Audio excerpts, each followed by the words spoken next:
Hello student, welcome है आप सभी का आपकी अपनी अकाउंटिंग की क्लास में। तो देखिए, हमारा टॉपिक चल रहा था मैनेजमेंट अकाउंटिंग में रेशियो एनालिसिस।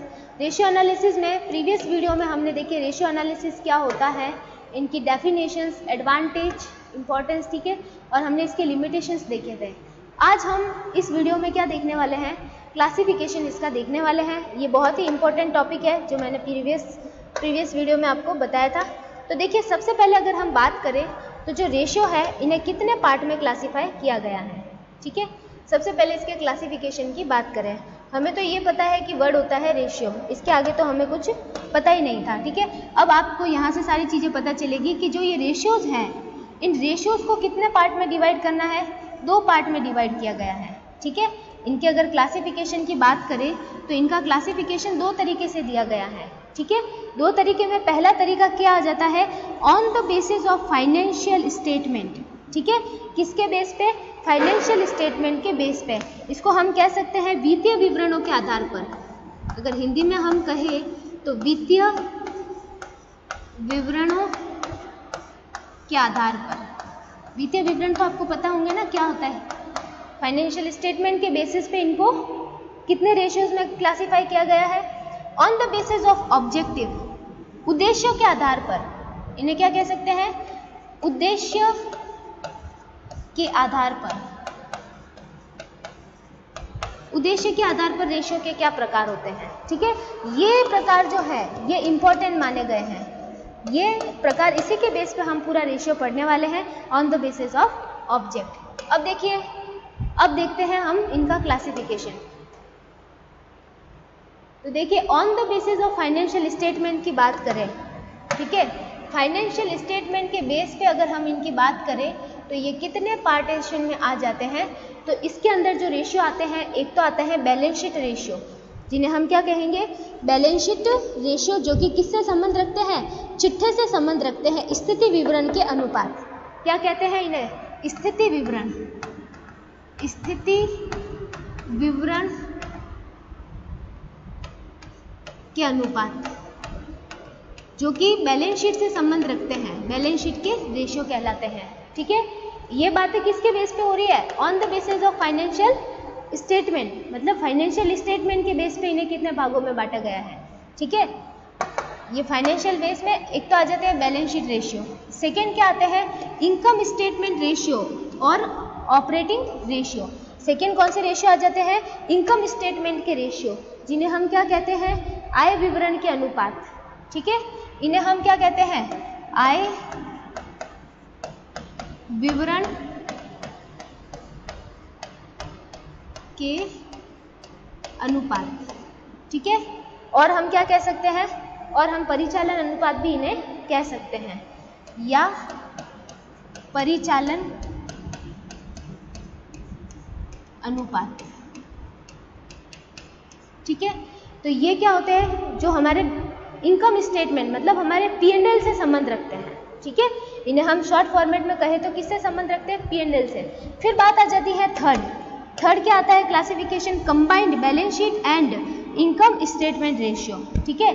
फिर क्या आते हैं, कंबाइंड आ जाते हैं। कंबाइंड में कौन कौन से आ जाते हैं, कंबाइंड में बैलेंस शीट के भी आ जाते हैं और इनकम स्टेटमेंट के भी आ जाते हैं। इन्हें हम क्या कहते हैं, स्थिति विवरण और आय विवरण के संयुक्त अनुपात। इन्हें हम कहेंगे स्थिति विवरण व आय विवरण के संयुक्त अनुपात, ठीक है। अब देखिए, समझ रहे हैं आप, ये क्लासिफिकेशन का पहला तरीका है, रेशियो को क्लासिफाई मतलब वर्गीकरण करने का पहला तरीका। पहले तरीके के हिसाब से तो जो सारे रेशियोज हैं उनको 3 भागों में बांटा गया।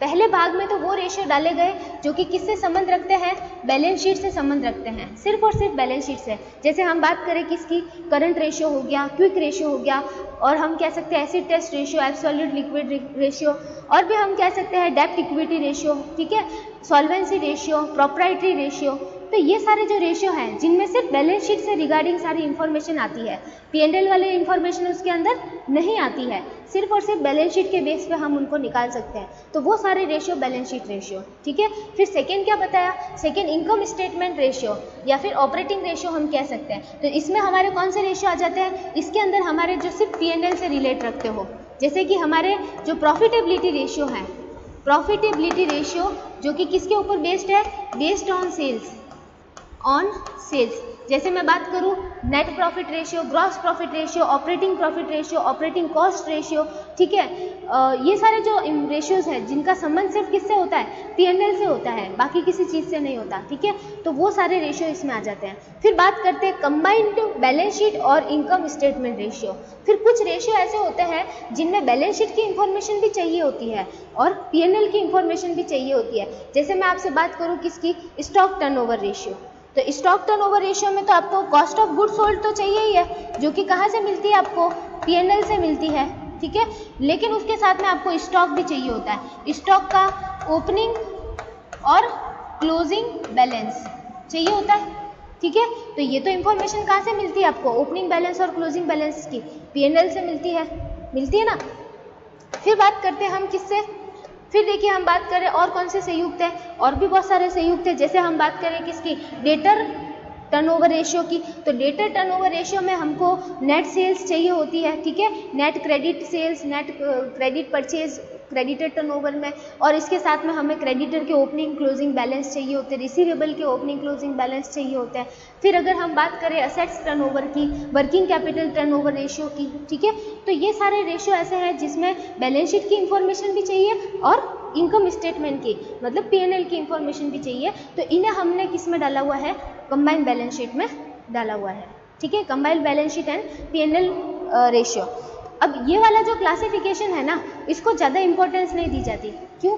क्योंकि ये इसको रेशियो को कुछ इस तरीके से क्लासीफाई करता है, और हमें दूसरा क्लासिफिकेशन जो है, दूसरा कौन सा क्लासिफिकेशन है, दूसरा क्लासिफिकेशन है हमारे सामने, ये देखिए, ये देख सकते हैं आप, on the basis of objective. जो ऑब्जेक्टिव के बेसिस पर, जिसे हम कहते हैं उद्देश्यों के आधार पर, क्या कह सकते हैं हम, उद्देश्यों के आधार पर, ये हम पढ़ेंगे। इसी के बेस पे जो रेशियो का क्लासिफिकेशन है वो बेटर माना गया है, ये सेकेंड टाइप का है। इन्हें हम क्या कहते हैं, उद्देश्यों के आधार पर, उद्देश्यों के आधार पर। ठीक है, उद्देश्यों के आधार पर जो रेशियो है, इनका क्लासिफिकेशन कैसे दिया गया है, इनका क्लासिफिकेशन दिया गया है, पहले तो बताए गए हैं लिक्विडिटी रेशियो। पहले तो क्या बताए गए हैं, पहले आपको बताए गए हैं लिक्विडिटी रेशियो। लिक्विडिटी रेशियो को हम क्या बोलते हैं, तरलता अनुपात कहते हैं। क्या कहते हैं हम इन्हें, तरलता अनुपात कहते हैं, हिंदी में तरलता अनुपात। ठीक है, अब तरलता अनुपात में जो कि क्या रिलेट करते होंगे, तरलता से, लिक्विडिटी से। जैसे कि हमारे कौन कौन से रेशियो हो जाते हैं इसके अंदर, हमारा करंट रेशियो आ जाता है, क्विक रेशियो आ जाता है, ठीक है, लिक्विड रेशियो जिसे कहते हैं, और एब्सोल्यूट लिक्विड रेशियो आ जाता है। तो पहले लिक्विडिटी रेशियो में तरलता अनुपात, जो कि सिर्फ तरलता से संबंध रखता है। तरलता का मतलब क्या होता है, हमारी शॉर्ट टर्म सॉल्वेंसी। ठीक है, तरलता का मतलब क्या होता है, शॉर्ट टर्म सॉल्वेंसी, मतलब हमारे जो करंट लाइबिलिटीज़ हैं उसको पेमेंट करने की हमारी कितनी कैपेसिटी है। ठीक है, हमारी जो क्षमता है, शोधन क्षमता, शॉर्ट टर्म सॉल्वेंसी हम कह सकते हैं इसको, शॉर्ट टर्म सॉल्वेंसी। ठीक है, शॉर्ट टर्म सॉल्वेंसी रेशियो, हमारे चालू दायित्वों को भुगतान करने की क्षमता। तो वो तो हम current ratio, acid test ratio जिसे हम लिक्विड रेशियो कहते हैं, और एब्सोल्यूट लिक्विड रेशियो से पता कर सकते हैं। ठीक है, फिर सेकेंड क्या आ जाते हैं इसके अंदर, लिवरेज और कैपिटल स्ट्रक्चर रेशियो। लिवरेज को हम क्या कह सकते हैं, उत्तोलक या फिर पूंजी संरचना अनुपात। क्या कहते हैं हम इन्हें, हिंदी में देखिए, उत्तोलक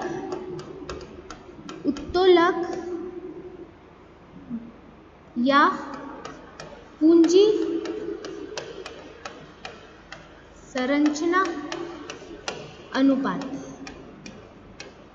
उत्तोलक या पूंजी संरचना अनुपात ऐसे रेशियोज जो हमारे कैपिटल स्ट्रक्चर से रिलेट करते हैं, ठीक है।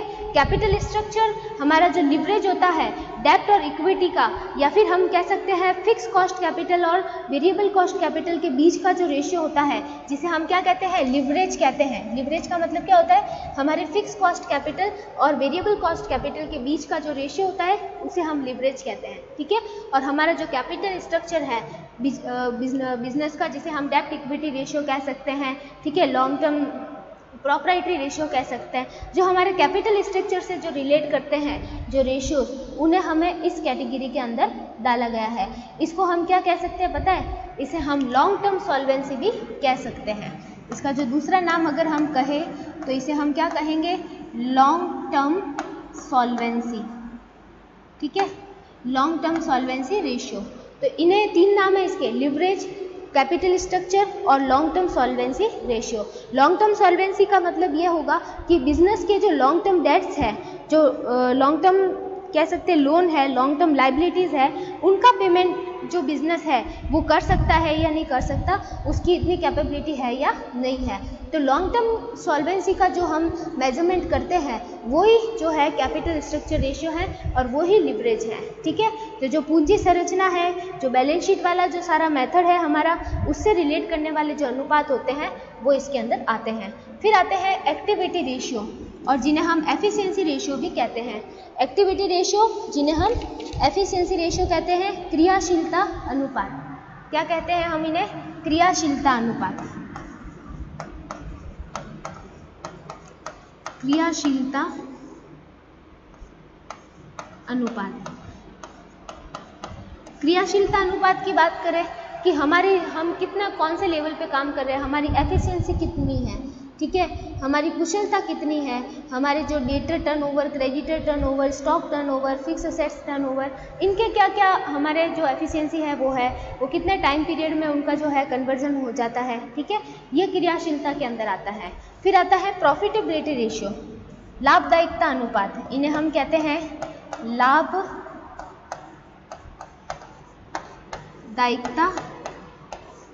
अनुपात। लाभदायिकता अनुपात, इसके अंदर देखिए जो हमारी प्रॉफिटेबिलिटी है, जो कि हमारे रेशियोज रिलेट करते हैं सेल्स से और प्रॉफिट से, उसका जो एनालिसिस है वो सारा इसके अंदर डाला गया है। तो ऑब्जेक्ट के बेस पे इन्हें 4 भागों में बांटा गया है, ठीक है। पहले हो जाते हैं लिक्विडिटी रेशियो, फिर हो जाते हैं लिवरेज रेशियो, फिर हो जाते हैं हमारे लिवरेज या कैपिटल स्ट्रक्चर रेशियो, फिर हो जाते हैं एक्टिविटी रेशियो, एंड फोर्थ हो जाते हैं हमारे प्रॉफिटेबिलिटी रेशियो। तो ये जो क्लासिफिकेशन है, ये जो क्लासिफिकेशन दिया गया है, इसे ही ज़्यादा बेटर माना गया है, ठीक है। ये जो क्लासिफिकेशन आपके सामने दिख रहा है, ये ही ज़्यादा बेटर माना गया है।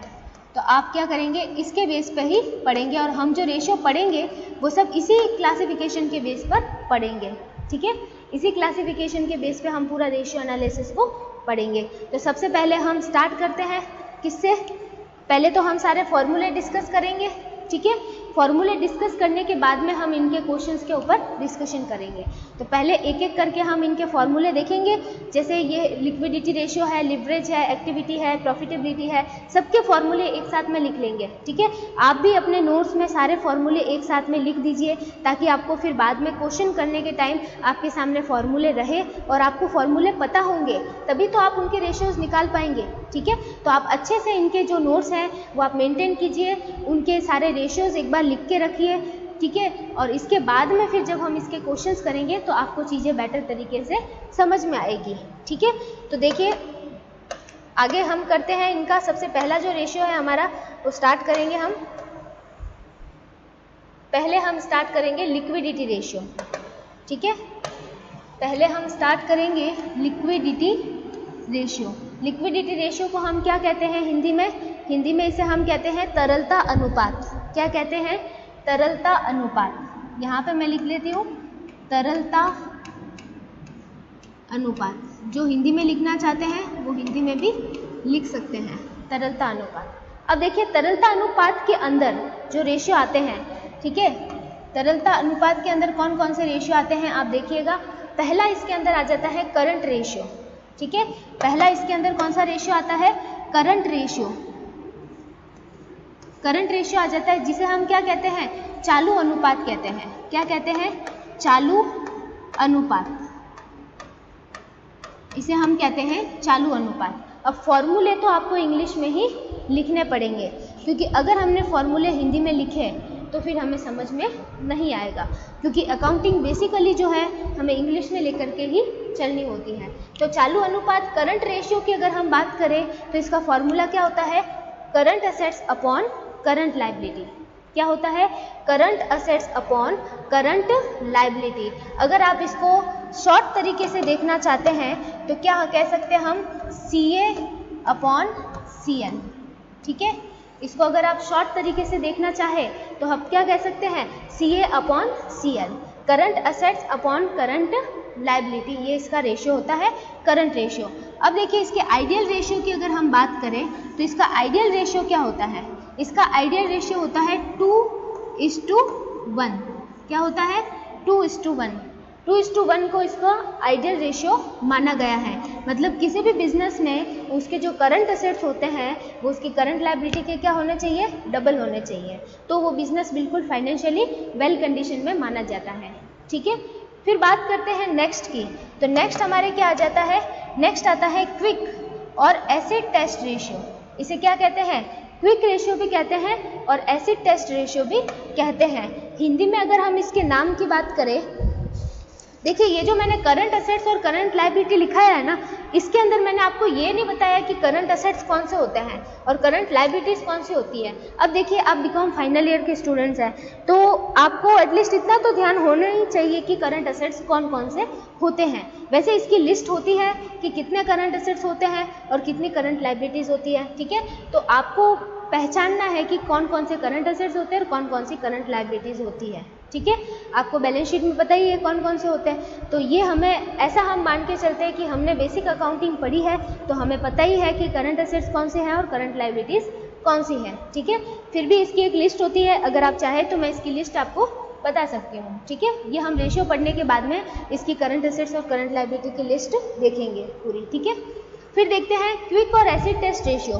तो इसका जो नाम होता है वो क्या होता है? देखिए हिंदी में इसे हम क्या कहते हैं? त्वरित अनुपात या अम्लपरक अनुपात। इसको कहते हैं त्वरित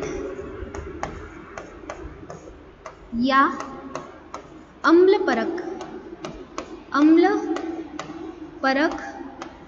अनुपात। तो देखिए त्वरित या अम्लपरक अनुपात का मतलब क्या होता है कि ये एसिड टेस्ट रेशियो है या क्विक रेशियो है। क्विक रेशियो में quick assets upon current liability, इसका फॉर्मूला क्या होता है? Quick assets upon current liability. अगर हम इसको शॉर्ट फॉर्मेट में लिखना चाहे तो हम क्या लिख सकते हैं? और करके QA upon CL, QA upon CL, QA upon CL। ठीक है, अब आपको लग रहा होगा कि ये क्या किस चीज को रिप्रेजेंट करता है ये रेशियो? ये रेशियो रिप्रेजेंट करता है कि अगर किसी बिजनेस को अगर तुरंत ही अपने किसी करंट लायबिलिटीज़ का पेमेंट करना पड़ जाए तो क्या वो कर सकता है या नहीं कर सकता है। ठीक है, तो इसके लिए बिजनेस के पास कुछ क्या होते हैं? क्विक असेट्स होते हैं। ठीक है, क्विक असेट्स वो होते हैं जो जल्दी किस में कन्वर्ट हो जाते हैं? कैश में कन्वर्ट हो जाते हैं। ठीक है, तो क्विक असेट्स जो बिजनेस के पास होते हैं जो कि क्या होते हैं? जल्दी से कैश में कन्वर्टेबल होते हैं, वो बिजनेस के पास जो होते हैं उसका करंट लायबिलिटी से जो रेशियो होता है, उसका जो करंट लायबिलिटी से जो रिलेशन होता है वो रिलेशन ये रिप्रेजेंट करता है। क्योंकि कई बार बिजनेस को किसी करंट लायबिलिटी की अगर जल्दी से अगर पेमेंट करने की जरूरत पड़ जाए तो उनके पास कुछ ना कुछ क्विक असेट्स भी होने चाहिए। तो क्विक असेट्स का और करंट लायबिलिटी का अपना आपस में क्या रेशियो है? तो वो रिप्रेजेंट ये रेशियो करता है।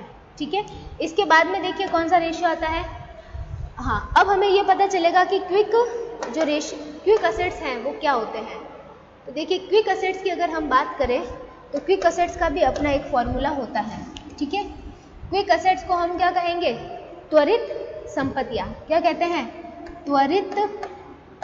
त्वरित मतलब जो जल्दी से नकद में परिवर्तित हो जाए उन्हें त्वरित कहते हैं। ठीक है, त्वरित संपत्तियां। त्वरित संपत्तियां का देखियो क्या फॉर्मूला होता है? Current assets. करंट असेट्स तो आपको पता है कौन कौन से होते हैं। तो करंट असेट्स में से अगर हम क्या माइनस कर दें? अगर हम स्टॉक इन्वेंट्री माइनस कर दें और क्या माइनस कर दें, प्रीपेड एक्सपेंसेस माइनस करें, तो क्या कहलाएगा आपके, वो क्विक असेट्स कहलाएंगे।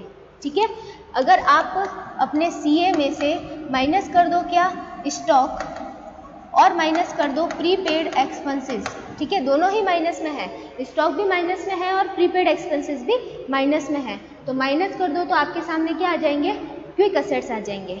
ठीक है, और क्विक असेट्स का जो फॉर्मूला होता है, ठीक है, सॉरी, क्विक रेशियो का जो आइडियल फॉर्मूला होता है, जिसे आइडियल माना जाता है, ठीक है, कि सामान्यतः ये संस्था में कितना होना चाहिए, तो ये कितना होना चाहिए, आइडियली 1:1 होना चाहिए। कितना होना चाहिए, 1:1 होना चाहिए। ठीक है, इसका आदर्श अनुपात ये माना गया है कि किसी भी संस्था में उसके जो त्वरित संपत्तियां है वो उसकी चालू संपत्तियों के बिल्कुल क्या होनी चाहिए, बराबर होनी चाहिए, क्योंकि क्या पता कब उसको अपनी करंट लायबिलिटी का पेमेंट करना पड़ जाए, तो उसको जल्दी से पेमेंट करने के लिए तो ऐसे एसेट्स उसके पास होने ही चाहिए जो जल्दी से क्या हो जाए, कैश में कन्वर्ट हो जाए। ठीक है, फिर थर्ड बात करते हैं हम absolute liquid ratio. Absolute liquid ratio जिन्हें हम क्या कहते हैं हिंदी में, एब्सोल्यूट को हम हिंदी में कहते हैं पूर्ण तरलता अनुपात। पूर्ण तरलता अनुपात, इसे हिंदी में कहा जाता है पूर्ण तरलता अनुपात। ठीक है, लिख लीजिएगा हिंदी में पूर्ण तरलता अनुपात। अब देखिए पूर्ण तरलता अनुपात, एब्सोल्यूट लिक्विड रेशियो, इसका जो फॉर्मूला है वो क्या है, तो इसका फॉर्मूला है एब्सोल्यूट लिक्विड असेट्स। क्या फॉर्मूला है, absolute liquid assets upon quick liability. ठीक है, अब देखिए एब्सोल्यूट लिक्विड असेट्स कौन कौन से होते हैं, तो अब एब्सोल्यूट लिक्विड असेट्स की बात करते हैं। तो एब्सोल्यूट लिक्विड असेट्स आपके सामने है कैश इन हैंड, ठीक है, प्लस कैश एट बैंक, और प्लस क्या आ जाती है, मार्केटेबल सिक्योरिटीज।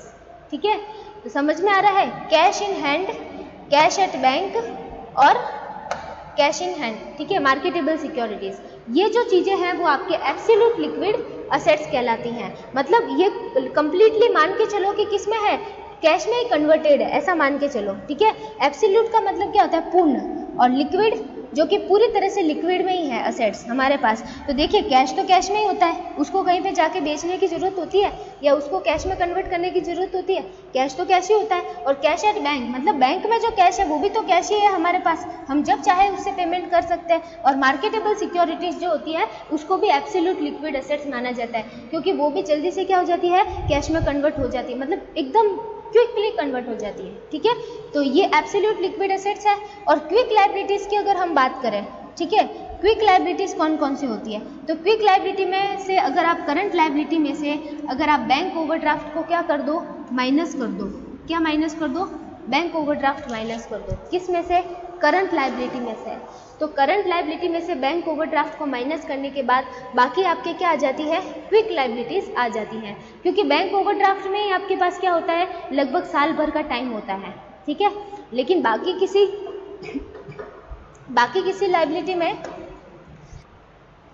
किसी लायबिलिटी में आपके पास इतना लंबा, मतलब पूरा 12 मंथ का टाइम पीरियड नहीं होता। जैसे क्रेडिटर है तो वो तो अपना पेमेंट जल्दी से मांग लेंगे, ठीक है, और भी कोई जो शॉर्ट टर्म लायबिलिटीज़ है जो कि आउटस्टैंडिंग एक्सपेंसेस है, प्रीपेड है, तो उनका भी आपको साल भर के अंदर अंदर पेमेंट करना होता है। जबकि बैंक ओवरड्राफ्ट जो है ऐसा माना जाता है कि लगभग 1 साल तो पूरा है, हम मान के चल सकते हैं। ठीक है, तो ये बात यहाँ पे आ जाती है, क्विक लायबिलिटी कौन सी होती है। अब देखिए यहाँ पे एक इम्पॉर्टेंट फॉर्मूला जो कि रेशियो में तो नहीं आया, लेकिन आपको ध्यान होना जरूरी है, आपको ध्यान होना, कैलकुलेशंस जो हमारे सामने मिसिंग की वगैरह आएगी रेशियोज के अंदर, तो यहाँ पे आपको ये वाला जो फॉर्मूला है ना, ध्यान होना बहुत ज़रूरी है। ये फॉर्मूला किस चीज़ का है, वर्किंग कैपिटल का है। किसका है, वर्किंग कैपिटल का। Working capital is equal to current assets minus current liability. ठीक है, वर्किंग कैपिटल का फॉर्मूला अगर आप लिखना चाहो तो working capital is equal to current asset CA minus CL, ये इसका फॉर्मूला होता है वर्किंग कैपिटल का। ये हमें जानना बहुत ज़रूरी है, क्योंकि जब हमें करंट असेट्स और करंट लायबिलिटी का रेशियो पता है, ठीक है, कौन सा रेशियो होता है, कौन सा रेशियो होता है? करंट रेशियो होता है, ठीक है। करंट असेट्स और करंट लायबिलिटी का जो रेशियो है वो अगर हमें पता है तो हमें वर्किंग कैपिटल का फॉर्मूला तो पता होना ही चाहिए, क्योंकि working capital is equal to क्या होता है? Current assets minus current liability होता है, ठीक है। तो यहाँ तक हमने क्या पढ़े हैं? यहाँ तक हमने पढ़े हैं हमारे जो लिक्विडिटी रेशियो है, ठीक है। ये जो हमारे लिक्विडिटी रेशियो थे, ये लिक्विडिटी रेशियो हमने पढ़े हैं। 3 तरह के लिक्विडिटी रेशियो होते हैं। पहला क्या हो जाता है? पहला होता है करंट रेशियो, ठीक है, चालू अनुपात CA/CL। फॉर्मूले रटने पड़ेंगे आपको, क्योंकि बिना फॉर्मूले याद तो आप तो क्वेश्चन नहीं कर पाओगे, ठीक है। इसका आइडियल रेशियो होता है 2:1। सेकेंड क्या आ जाता है? सेकेंड आपके सामने आ जाता है क्विक रेशियो, ठीक है। क्विक रेशियो या एसिड टेस्ट रेशियो, जिसे हम quick assets upon current liability कह सकते हैं, ठीक है। फिर इसके बाद में हमारे सामने आ जाता है एब्सोल्यूट लिक्विड रेशियो, ठीक है। एब्सोल्यूट लिक्विड रेशियो हम कहते हैं पूर्ण तरलता अनुपात। इसका formula absolute liquid assets upon quick liability, ठीक है। और इसके अलावा वर्किंग कैपिटल का इम्पॉर्टेंट है, ठीक है। ये तो आपको पता होना जरूरी है, इम्पॉर्टेंट, इसको भी आपको पता है, ठीक है। तो ये था आपके लिक्विड रेशियो के फॉर्मूले। अब नेक्स्ट वीडियो में हम क्या करेंगे? एक्टिविटीज़ रेशियो के जो फॉर्मूले हैं, ठीक है, वो डिस्कस करेंगे। Okay, thank you so much.